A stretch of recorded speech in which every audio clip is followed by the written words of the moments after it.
The alarm goes off early, but you've been awake for a few minutes already, thinking about the day ahead. As Bill Gates, your mornings are deliberate and thoughtful. You head to the kitchen for a simple breakfast, often just whole grain cereal, fruit, and a cup of coffee. While eating, you open your tablet and begin reading through curated news articles and research papers. Technology trends, climate change reports, global health updates. You keep your mind sharp by staying informed.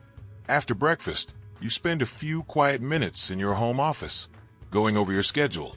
The day will be split between business meetings, foundation planning sessions, and a virtual keynote speech. You glance at the stack of books on your desk, titles about innovation, history, and science. Reading has always been your way to start the day grounded, curious, and ready to think big. The first official task of the day is a high-level video conference with Microsoft executives. Even though you stepped down from daily operations years ago, you still act as a strategic advisor. As Bill Gates, you're here to discuss the future of AI, cybersecurity, and global access to digital tools. You log into the call from your home office, your webcam perfectly positioned. The meeting is efficient. Charts, slides, and detailed updates flash on the screen. You ask pointed questions, challenge assumptions, and offer insights drawn from decades of tech leadership. There's talk of partnerships with nonprofits to bring affordable internet access to underserved communities, a cause close to your heart. Once the meeting wraps up, you take a few minutes to type follow-up notes and email your team at the Gates Foundation. The goal: turn ideas into real-world impact as quickly as possible. After your tech-focused morning, it's time to switch hats from technology strategist to global philanthropist. You connect with the leadership team at the Bill and Melinda Gates Foundation.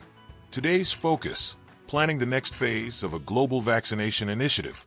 You sit in a bright meeting room at the foundation's headquarters, surrounded by experts in public health, logistics, and education. Charts and maps are projected on the wall, showing regions most in need of support.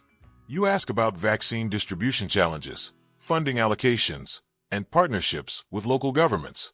Every discussion circles back to one question: how do we help the most people as quickly and effectively as possible? Your tone is collaborative yet decisive. Everyone in the room understands that these plans could save millions of lives. You wrap up the session with a clear list of action items and a renewed sense of urgency. Midday brings one of your most visible roles, inspiring others through public speaking. Today, you're delivering a keynote at a major climate change summit, streamed live to thousands worldwide. The stage is sleek, the lights are bright, and your presentation slides are filled with data, projections, and hopeful solutions. As Bill Gates, you speak with calm authority, weaving personal anecdotes with scientific facts.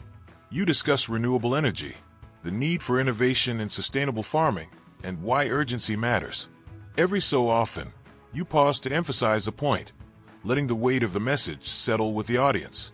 The applause at the end is loud and sustained. You step off stage and immediately start answering questions from journalists and young innovators eager for advice. These moments, when you can influence thought leaders and inspire action, are some of the most rewarding parts of your work. The afternoon takes you to an advanced innovation lab, working on clean energy solutions. As Bill Gates, you've always believed technology can help solve the world's toughest problems, and seeing new breakthroughs firsthand is one of your favorite parts of the job.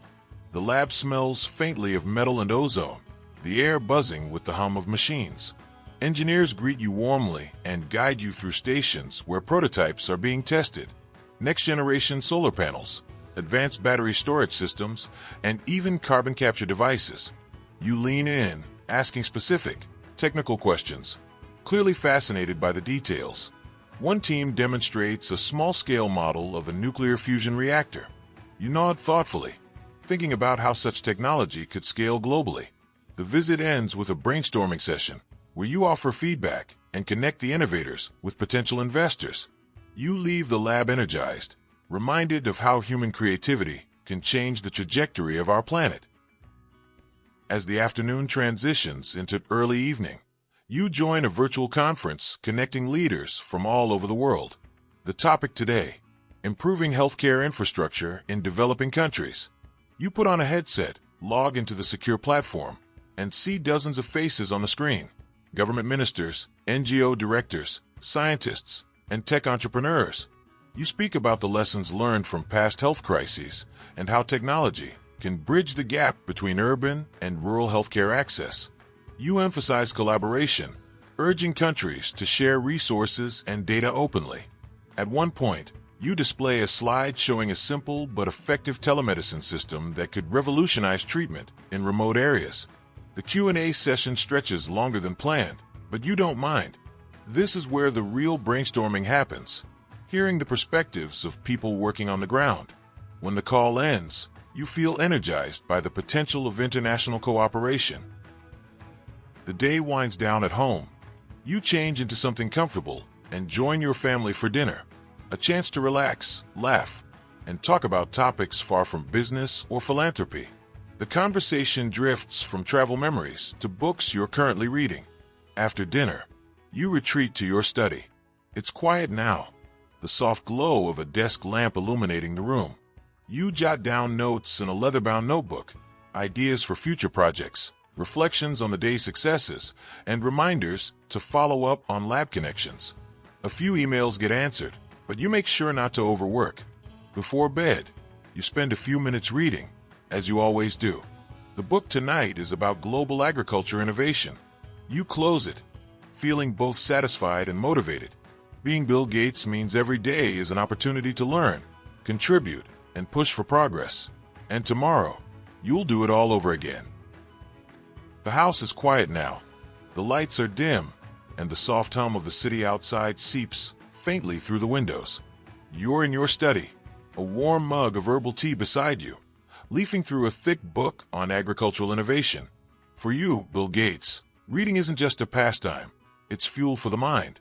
Every chapter sparks ideas. Every statistic plants a seed for a potential project. After an hour of reading, you close the book and open your notebook. In neat handwriting, you outline thoughts about the day, meetings that went well, new connections worth following up on, and a few bold concepts for renewable energy initiatives. These late-night sessions are often when you're clearest, most focused thinking happens. Before heading to bed, you glance over at the globe on your desk. You spin it slowly, letting your finger stop it at a random point. Somewhere out there, people are waiting for solutions you and your partners are working toward. That thought is both humbling and motivating. You switch off the light, ready to rest and start again tomorrow.